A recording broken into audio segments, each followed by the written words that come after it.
know, in the program it says the topic is reciprocity, but the topic on the bulletin was expectancy. So I'm going to do expectancy. Maybe I'll add some reciprocity into there. But I was expecting to talk about expectancy. So I found a prayer that I wanted to do as a little reading today. It's actually a prayer by Ernest Holmes. And he says, I am now making my request with thanksgiving, because I believe that the law, which is a law of love, will act on my faith and bring into my experience and into the experience of those whom I love the good we all so greatly desire.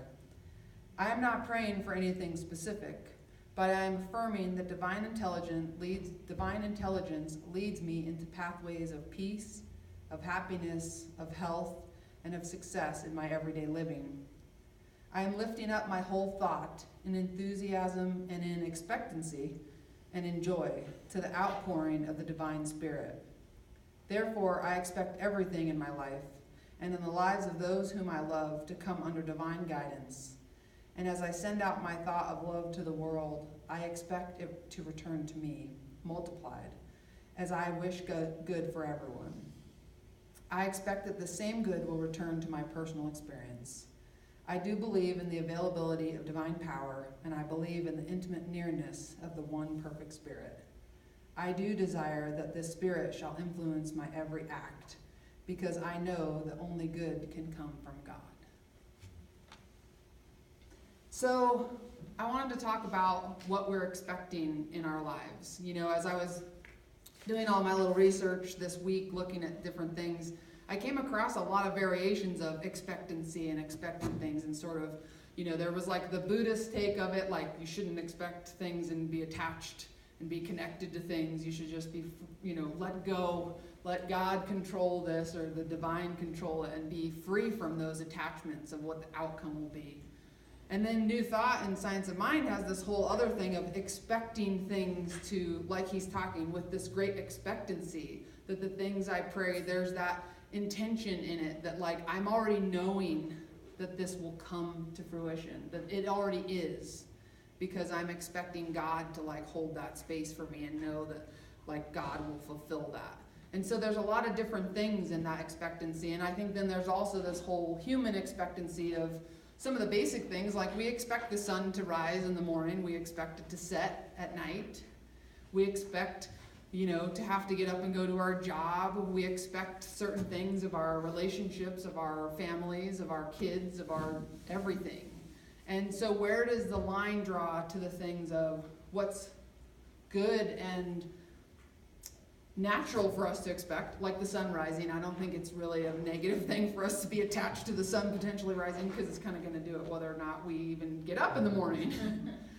But there are things that we can get attached to, and expectations that we can get attached to, that then we actually find ourselves in discomfort because the thing doesn't happen the way that we need them to happen. You know, for me, I'm a very visual person, and so I actually see the world unfold in this sort of visual experience in my head. And I've had a lot of people say to me, if something doesn't unfold in the way you saw it unfolding, you get really worked up and upset, because I had this whole visual path and this whole visual layout of what I thought it was going to look like and how I thought it was going to be. And we don't really have that kind of control in our lives. You know, this week we kind of had an emergency at home. Our 13-year-old pug choked on a tree, and then it aspirated into his lungs. So then we had to go to the emergency room, you know, at like 7 o'clock at night, and he had to stay 2 nights in the hospital. And, you know, he ended up with basically what turned out to be onset pneumonia because he got fluid on his lungs. And I mean, I'm panicked. She's like driving. I'm like yelling like at the people, get out of the way, you know, like as if they can hear us or me yelling out the car window, and all these things. And as we got there and they got him back into the, you know, emergency area, and they were like, he's stable, like we're just going to keep him comfortable back here until the doctor can bring you in. But it took, you know, me 25 or 30 minutes to like calm myself back down into that state of just trusting that, like, look, his path is his path. And I have to trust that, and that the divine is just as responsible for that as it is in my path, in your path, in Doris's path, and Steve, and everybody's. But we get caught up in that expectancy that has to look and go this way that we feel comfortable and safe in. And when that doesn't happen all of a sudden, usually we unravel into this puddle of, here I am crying in the, lobby of the vet hospital, trying to like calm myself and recognize that whatever happens is okay. And I have to trust and be okay in that. And so that brought up a lot of things this week as I went through. And, he's doing great now. He's back home and he's chasing after everyone for food. And he wasn't even fazed by having choked on a tree. I mean, I think he ate the entire bag if you gave it to him right now. But what a lesson is that? Because he's unfazed. He's just going on with his experience. And he's right back where he was before it all happened. He's not living in a state of expectancy like, oh my God, if I eat again, I might choke on this treat. But like there's part of me that's like, oh my God, if I give him a treat, is he gonna choke again? But he's not living like that. I mean, this morning I gave him his food bowl and he was gone before I barely set it down. He's not in that state. And what is it in our human minds that gets us into that state? And I think I mentioned this last month too. Listening to Brene Brown, this keeps coming up for me, this idea of just catastrophizing.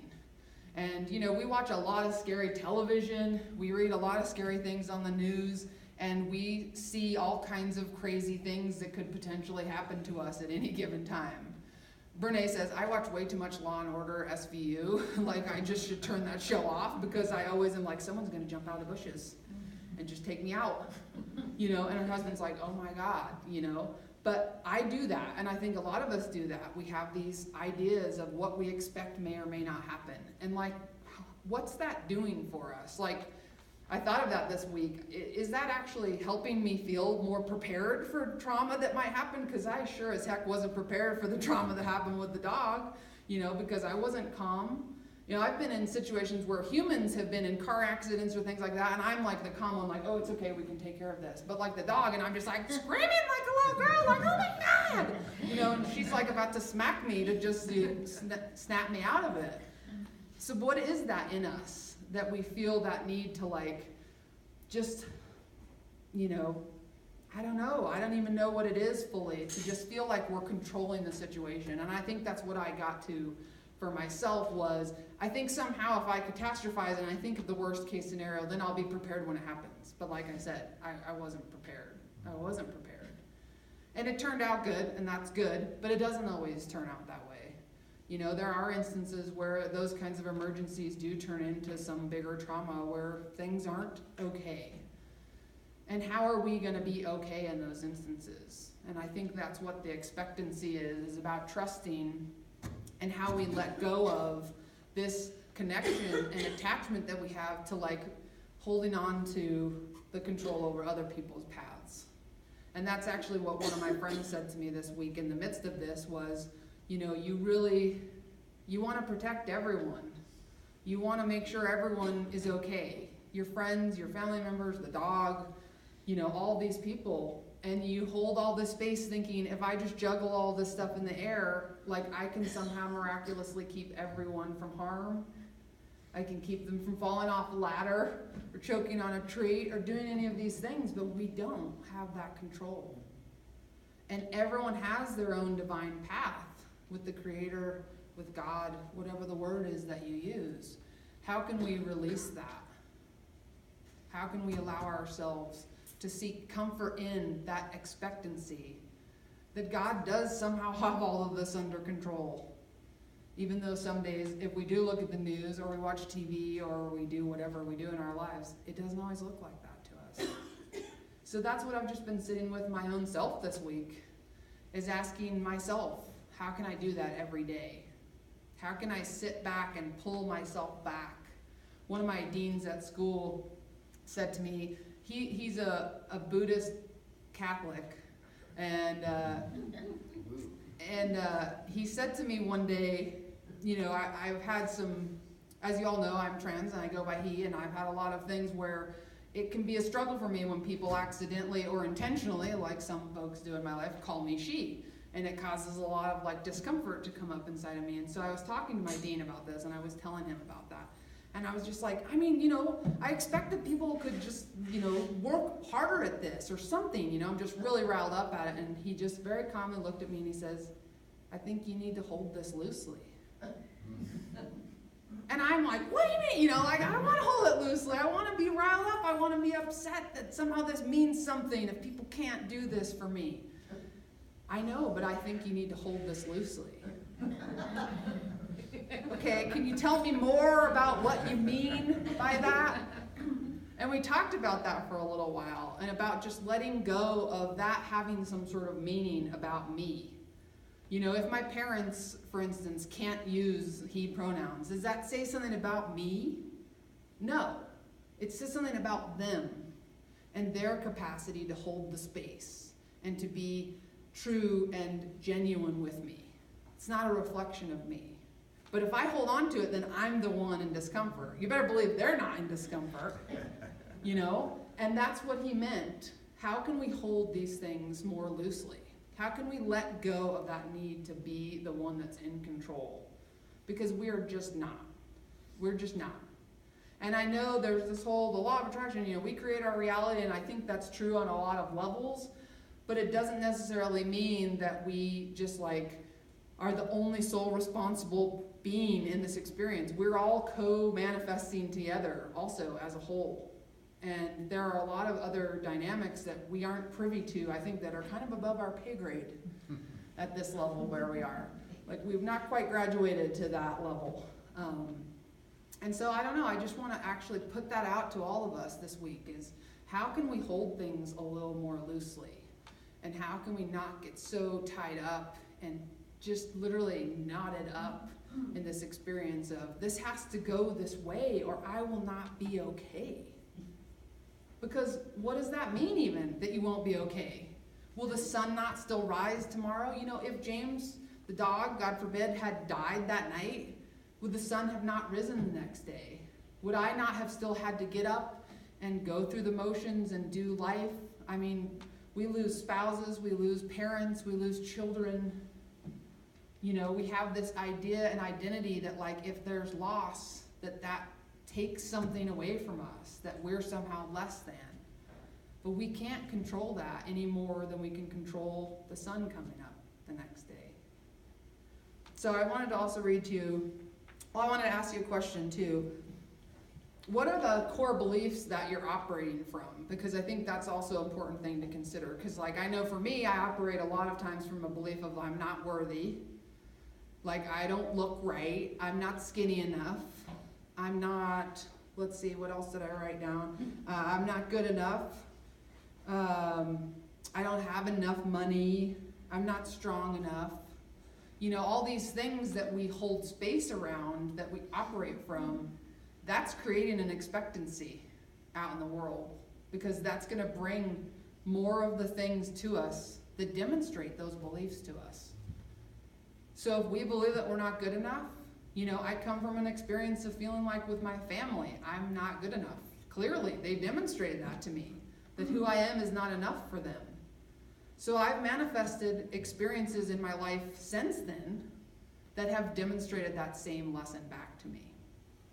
And I could still keep repeating it and saying, gee, I must not be good enough, because look, I keep getting this proof that I'm not good enough. Or I can stop in the moment and say, what can I do to change that space that I'm operating from? How am I putting that out into the universe and saying to myself, I'm not good enough? Because I know that's my instinct. When something happens at work and there's some error and there's been a mistake, I'm the first person to be like, well, I messed up, shoot, I really failed at that. But where does that lead into spiraling out of control into I'm the worst person ever and I'm such a failure? We all do that to ourselves. We're all our own worst critic, for sure. We would never treat the people we love the way, well, most of us would never treat the people that we love the way that we treat ourselves. So that's the other thing I want to challenge you all to look at, is the core beliefs that you're operating from that are underneath the ways that you act out in the world. Because if you're operating from I'm not lovable, then you don't have an expectation of being loved. You can't even expect God then to love you. And those are some deep-rooted things that need to be pulled out like weeds so that you actually can live from a place of receiving all of those things. Because Our worth and our lovability and all of those things is innate in all of us.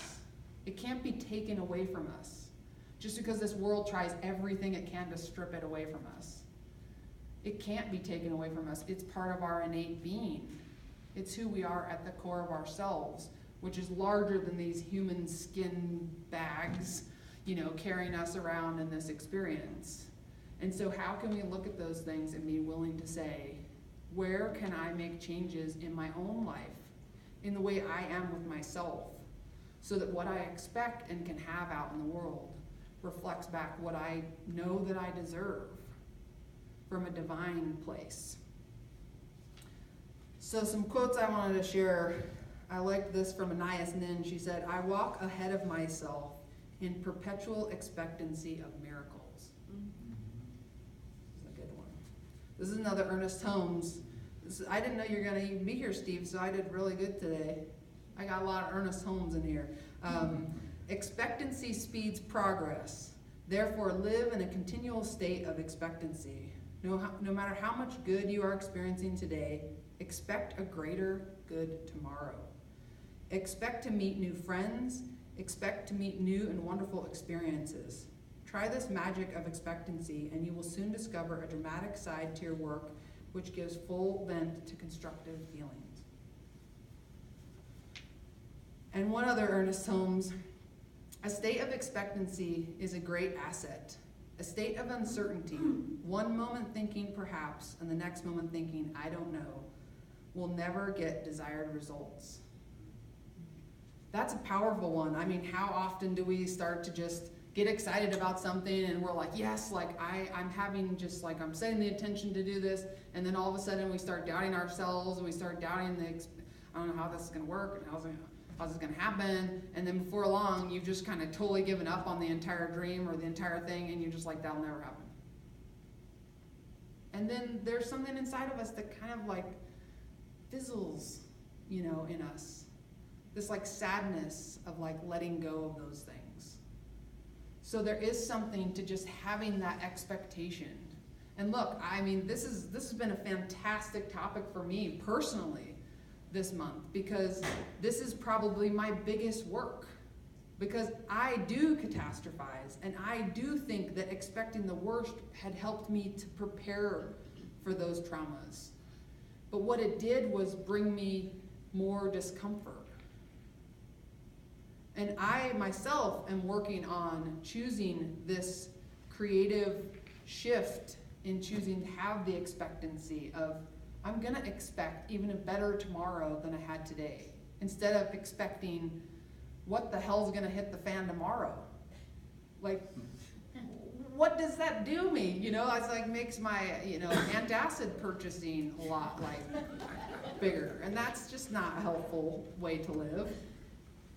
So a few more quotes I found. Creative power is that receptive attitude of expectancy, which makes a mold into which the plastic yet undifferentiated substance can flow and take the desired form.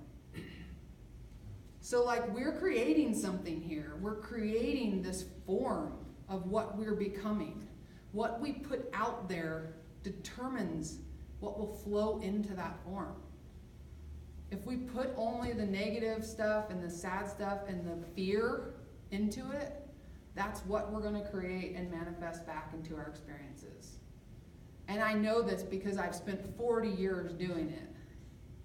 So I'm trying to say, don't do what I do. Which is not usually what I'm saying when I'm up here. I'm usually saying, hey, do this, try this. But this time I really wanted to give you the perspective from my own life.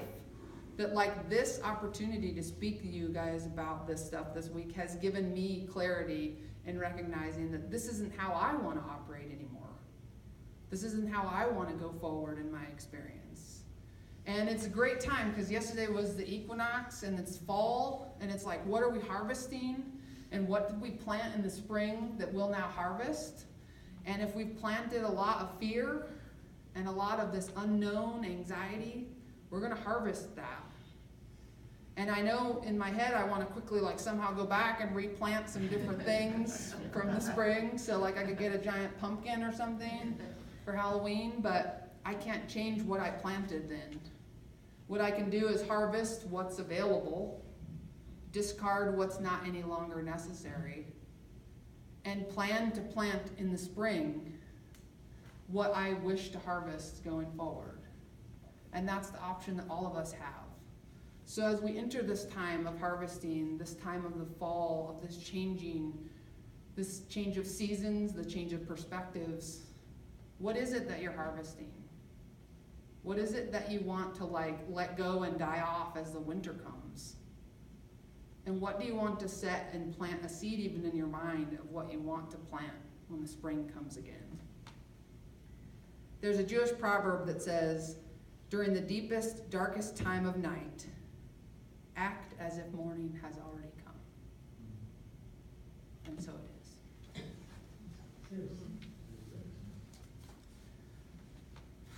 Let's take a moment and just close our eyes.